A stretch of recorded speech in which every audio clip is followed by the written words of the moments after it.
The suns of Zintra rose in tandem, casting twin golden halos over the crystalline spires of the royal palace of Veilun, where iridescent domes shimmered like soap bubbles caught in dawn's breath. Inside the grand hall, where gravity-defying chandeliers floated without chains and the floors pulsed faintly with ancient energy veins, a green-skinned woman with long, flowing hair the color of moss after rain stood by an arched window. Her eyes, large and luminous like twin moons, scanned the horizon. She wore a gown woven from starlight threads and living vines that curled gently around her arms, blooming tiny silver flowers with each movement. Princess Lyriel of the Valen Dominion was not supposed to remember Earth, nor the war-torn desert where she'd crash-landed years ago. But she did, and she remembered him, the human soldier with the tired eyes and the steady hands, the one who had dragged her from the wreckage of her escape pod while bullets screamed overhead and sand burned like fire. She remembered how he'd wrapped her in his torn jacket, how he'd whispered, "You're safe now," in a language she barely understood but felt in her bones. And now, after years of galactic silence, he was here, walking through the palace gates like a ghost returned from a dream. His name was Joran Vale, a man who once thought the stars were just lights in the sky, not homes to princesses with emerald skin and mischievous grins. He wasn't a legend, not in the way stories paint heroes. He was a mechanic-turned-soldier, built more for endurance than glory. Broad-shouldered, with a crooked nose from a long-ago bar fight and a scar that ran from his temple to his jaw like a lightning bolt frozen in time, Joran had seen too much war to believe in fairy tales. But when the alien delegation arrived on Earth seeking aid, and he was chosen as a cultural liaison due to his classified role in the Zintra incident, he didn't expect to be greeted by a royal who winked at him across a diplomatic table and said, "Do you remember me, human? You saved my life once." Her voice had been a melody wrapped in mischief, and it sent a jolt through him that had nothing to do with the palace's anti-grav lifts. He had tried to forget her, tried to bury the memory beneath stacks of mission reports and bottles of cheap whiskey. But now, standing in the grand atrium of the Valen Palace, where fountains sprayed liquid light into the air and strange birds with translucent wings sang in harmonic frequencies, Joran felt the past claw its way back. Lyriel approached him not with royal formality, but with the bounce of someone who just won a bet. She wore a smirk that suggested she already knew every thought in his head. "You look exactly the same," she said, circling him like a curious cat, still scowling, still wearing that same tired expression like it's a badge of honor. Joran opened his mouth to respond, but she held up a slender green finger. "Don't speak. Let me enjoy this moment. I've waited years to tease you properly." And then, with a flourish, she snapped her fingers. A floating tray appeared, carrying 2 goblets filled with a shimmering blue liquid. "Drink," she insisted. "It's called Zalmor. Tastes like starlight and regret. Perfect for awkward reunions." Joran took the goblet, eyeing the swirling liquid suspiciously. "You're not going to poison me, are you?" he asked, half-joking. Lyriel threw her head back and laughed, a sound like wind chimes caught in a summer storm. "Only if you deserve it," she said, sipping her own drink with exaggerated elegance. "But you don't. You're the only human who ever treated me like a person instead of a specimen or a threat. Even when your generals wanted to dissect me, you stood in front of the medbay door with a plasma rifle and said, 'Over my dead body.'" Her voice softened, just for a second. "I never forgot that." He remembered that night too. The military base in the Sahara, the harsh fluorescent lights, the scientists in white coats with cold eyes. Joran had been assigned to guard the alien survivor, classified as Subject Z9. But the moment he saw her, trembling under a thermal blanket, her wide eyes filled with fear and intelligence, he knew she wasn't a subject. She was a person, a young woman, injured and far from home. When the order came to run invasive scans, Joran had refused. Not loudly, not dramatically, just quietly stood in the doorway, rifle in hand, and said no. Cost him a promotion, a clean record, and nearly his career. But he'd do it again in a heartbeat. Now, seeing her here, healthy, radiant, alive, made the sacrifice feel worth it. Still, he couldn't help but feel out of place. The palace was too bright, too clean, too full of things that defied physics. Servants with 6 arms glided past carrying trays of glowing fruit. Holographic murals shifted on the walls, telling stories of ancient space battles and cosmic love tragedies. And Lyriel, Princess Lyriel, kept touching his arm, brushing his shoulder, leaning in too close when she spoke, as if testing how much she could fluster him. "You're quiet," she observed, nudging him with her elbow. Too quiet. On Earth you talked more. Or maybe I just talked enough for both of us. Joran shrugged. I don't know what to say. One minute I'm fixing hover trucks on Mars Colony 3. The next I'm sipping space wine in an alien palace with a princess who flirts like she's training for a championship. Lyriel grinned. Flirting? Me? I'm just being friendly. Is it a crime to enjoy the company of the man who once carried me 3 miles through a sandstorm with a broken rib? Joran rubbed the back of his neck. You were light, and you kept calling me Grumpy Starwalker, in that weird alien dialect. Because you were, she said, eyes sparkling. Grumpy, and you walked like you were carrying the weight of the universe. I thought you were going to drop me and go back for your coffee. He laughed despite himself. It had been a long time since he'd laughed like that. Deep, unexpected. From the belly. Lyriel clapped her hands. There it is. The legendary Joran Vale laugh. I knew it wasn't extinct. She looped her arm through his. Come on. I'll show you the palace. And don't worry, I'll go easy on the mind-bending tech. I know humans can only handle so much wonder before they start drooling. The tour was nothing short of overwhelming. They walked through gardens where trees grew upside down, roots reaching toward the sky, bearing fruit that hummed when plucked. They passed through the Hall of Echoes, where whispers from centuries past swirled in the air like ghosts. They even visited the Chamber of Whispers, a room where thoughts could be projected onto the walls like paintings. Joran accidentally revealed a memory of eating peanut butter straight from the jar at 3 a.m., and Lyriel nearly fell over laughing. You humans are adorable, she said, wiping a tear from her eye. You have no idea how strange you are, do you? But beneath the humor, there was tension. Joran noticed the way palace guards watched him. Their many eyes narrowed with suspicion. He saw the flicker of something unreadable in Lyriel's expression when a royal advisor, tall, silver-skinned, with eyes like polished obsidian, approached and whispered in her ear. She nodded curtly, then turned back to Joran with a smile that didn't quite reach her eyes. Duty calls, she said. But I'll find you later. Don't let the gravity fountains splash you. They're mischievous. And with that, she was gone, swept away by a wave of attendance and protocol. Joran wandered the palace alone for a while, trying to make sense of it all. He wasn't a diplomat. He wasn't a politician. He was a soldier who'd done one good thing and now found himself tangled in something far bigger than he understood. That night, during a grand banquet under a dome that showed the entire galaxy spinning above, he sat at a table far from the high dais where Lyriel presided. She caught his eye across the room and winked, then took a sip from her goblet and made a face like she'd tasted something sour. He couldn't help but smile. But then the alarms came. They started as a low hum, then rose into a piercing wail. The dome above flickered, the stars vanishing as a red emergency overlay flashed across the sky. Guards sprang into action, energy staffs igniting with blue fire. The guests gasped and murmured, but Lyriel stood, her voice cutting through the chaos like a blade. Calm yourselves, she commanded. The shield is holding, but we are under attack. Joran didn't wait for orders. Years of training kicked in. He moved toward the nearest exit, scanning for threats, for escape routes, for ways to help. But before he could reach the hall, a blast rocked the palace. The floor trembled, chandeliers crashed, and through the shattered eastern arch, figures poured in, tall, armored, their bodies wrapped in black exosuits, faces hidden behind masks that glowed red. The Kthar, mercenaries, pirates, enemies of the Valen Dominion. Joran didn't hesitate. He grabbed a fallen guard's pulse baton and charged. The first Kthar went down with a crack to the helmet. The second lunged, but Joran sidestepped and swept its legs, then drove the baton into its chest plate. He wasn't fighting for glory. He was fighting because it was what he knew.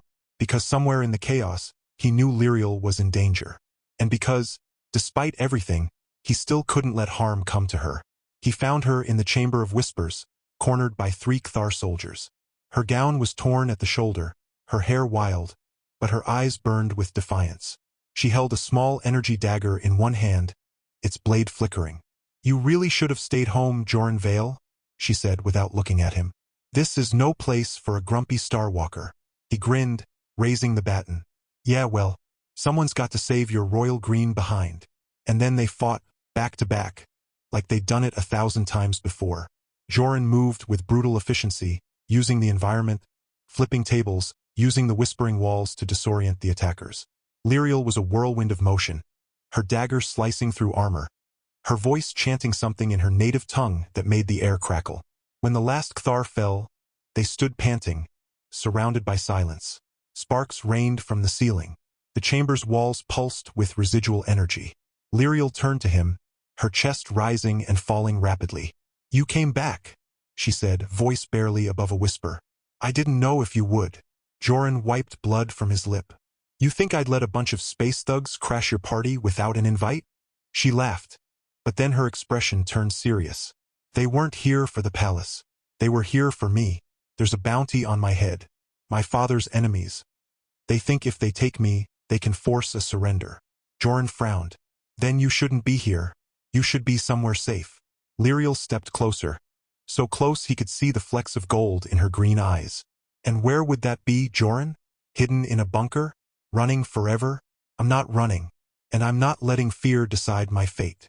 She touched his arm, her fingers warm. "Not while you're here." The days that followed were a blur of tension and stolen moments. The palace was on lockdown. Security doubled. Joran was given a temporary rank, honorary guardian of the crown.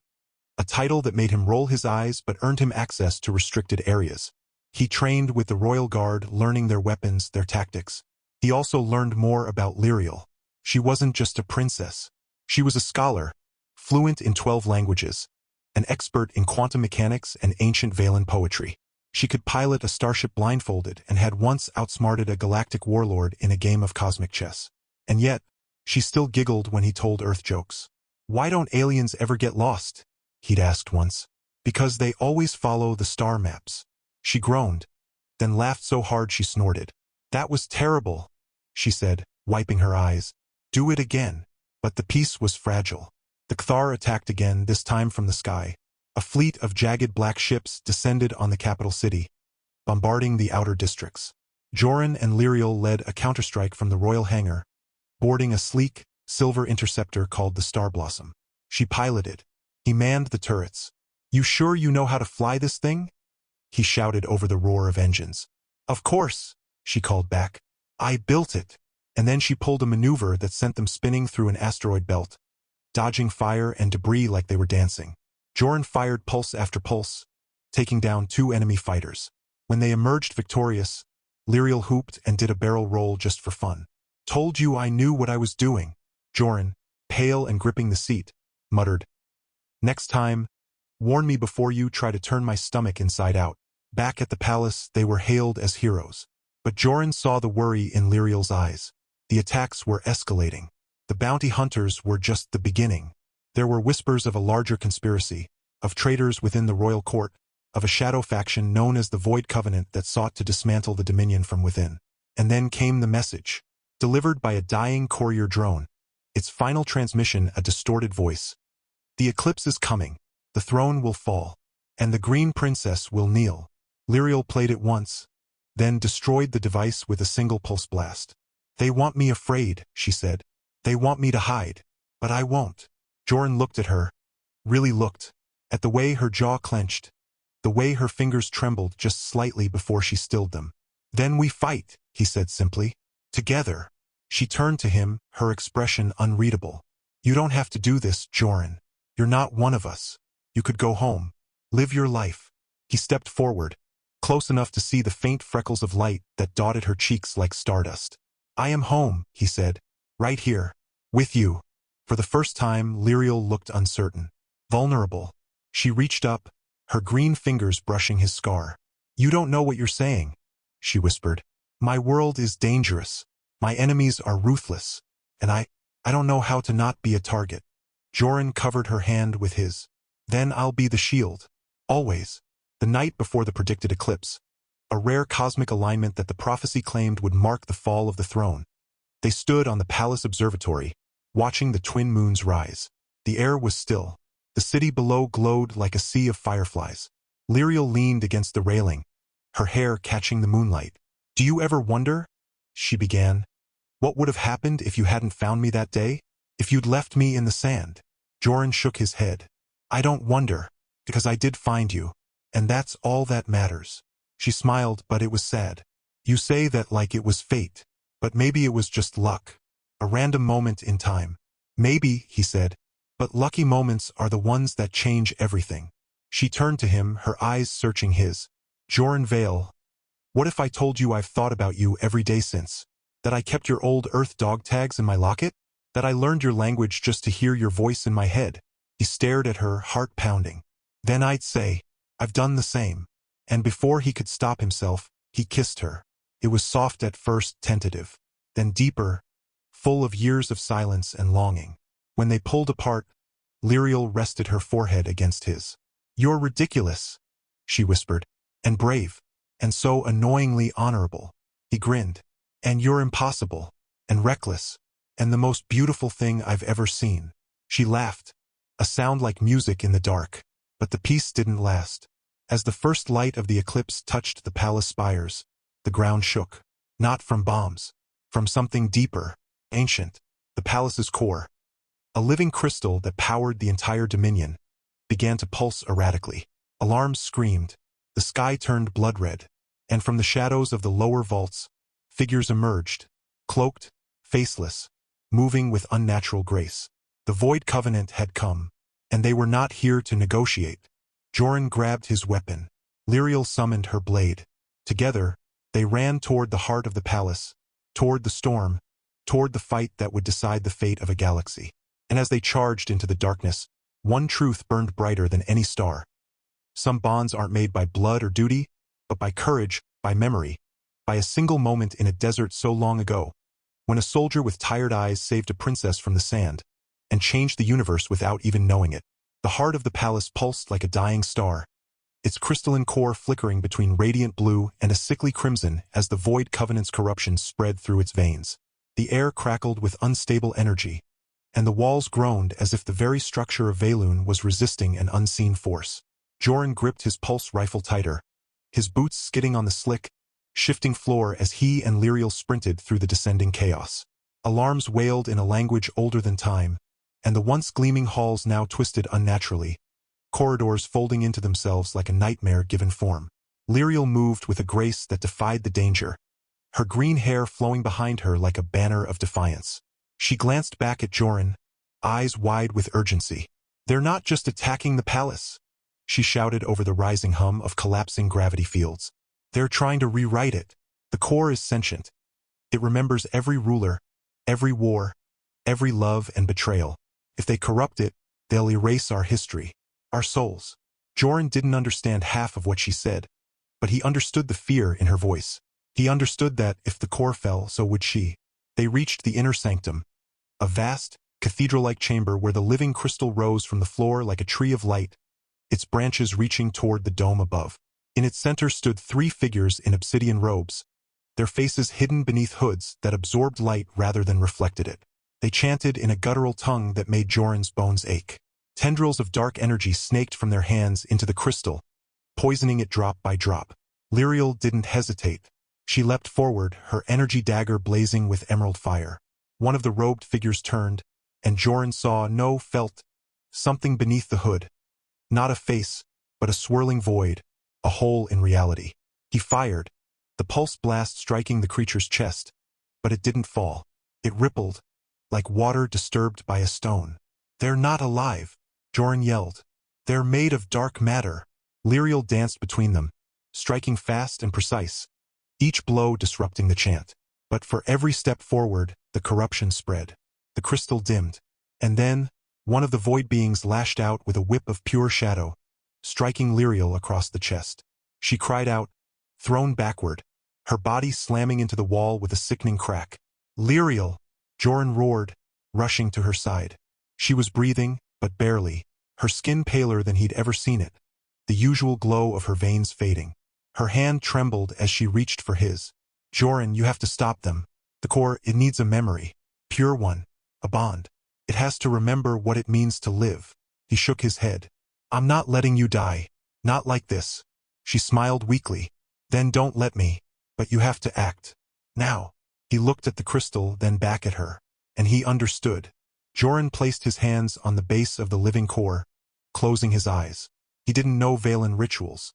He didn't know ancient chants or cosmic laws. But he knew her.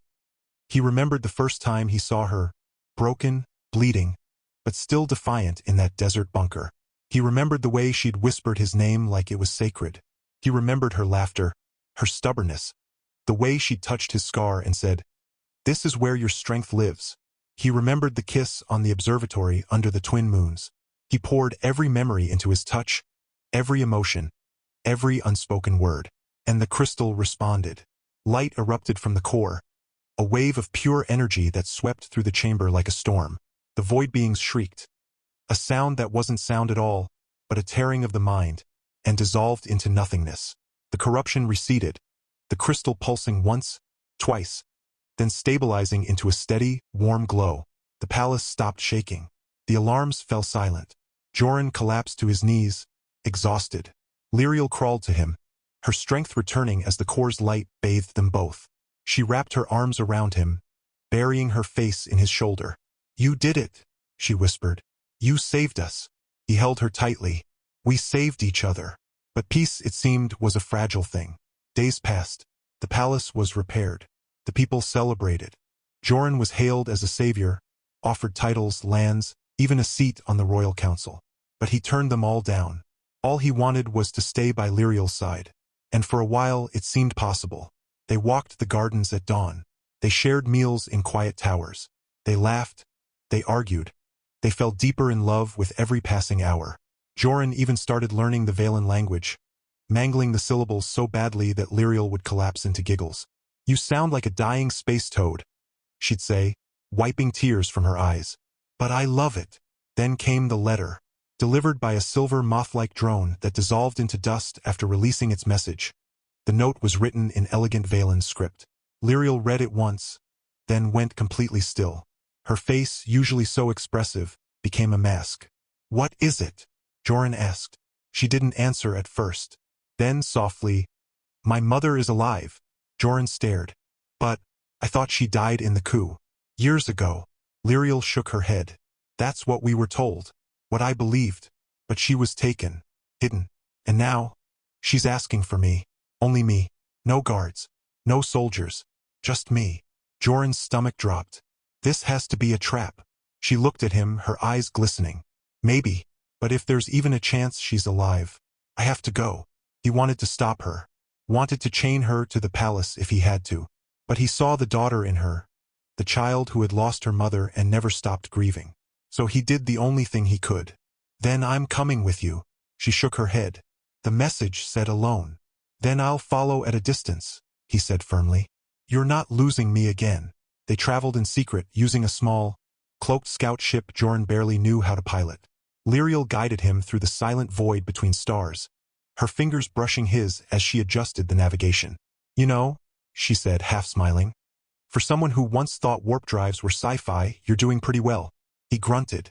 "Only because you keep yelling, 'Don't touch that, you'll blow us up.'" She laughed, but it was strained. The closer they got to the coordinates, a desolate moon orbiting a dead star, the more tense she became. They landed in a valley of black glass. The ground cracked and scorched as if by ancient fire. The air was thin, the sky a deep violet. And there, in the center of the wasteland, stood a crumbling temple, its pillars carved with forgotten symbols. Lyriel stepped out first, her boots crunching on the glassy soil. Joran stayed close, pulse pistol drawn, scanning the shadows. Inside the temple, the air was thick with the scent of ozone and old blood. The walls pulsed faintly, as if breathing.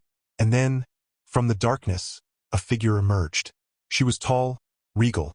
Her green skin faded with age, her hair silver like moonlight on water.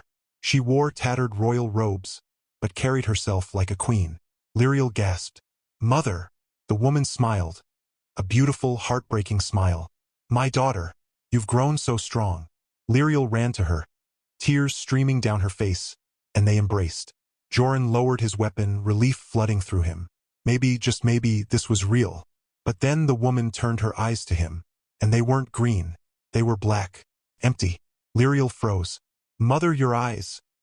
The woman's smile widened, too wide, her face stretching unnaturally.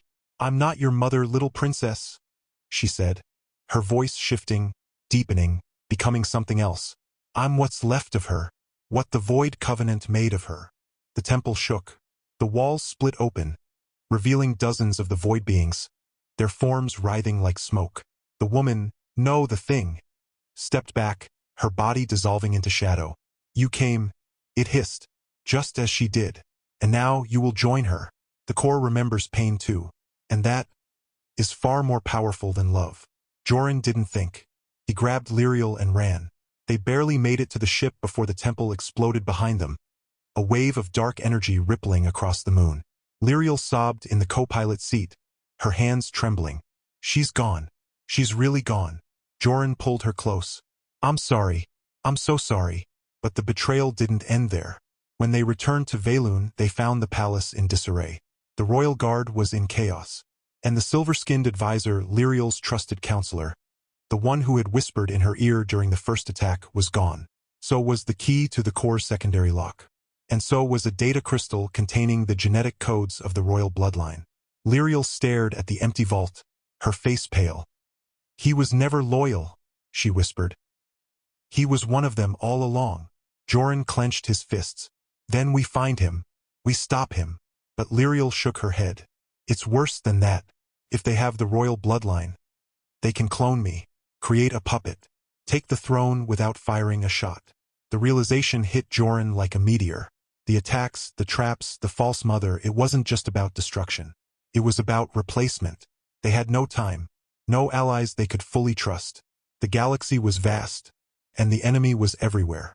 But as Joran looked at Lyriel, her green skin glowing faintly in the dim light, her eyes burning with grief and fury, he knew one thing for certain. They weren't just fighting for a throne.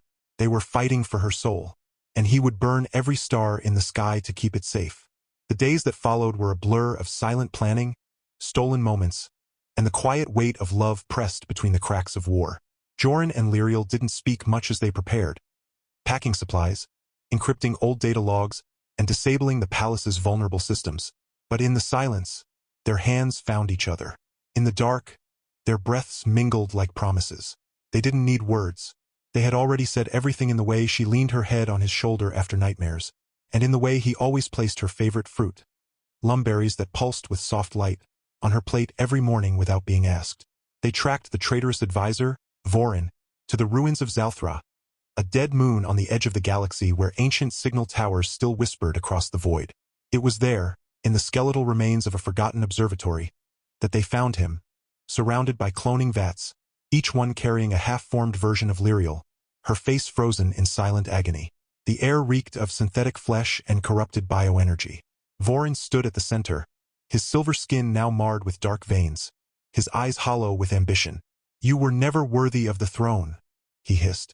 You care too much, you love too much, and love is weakness.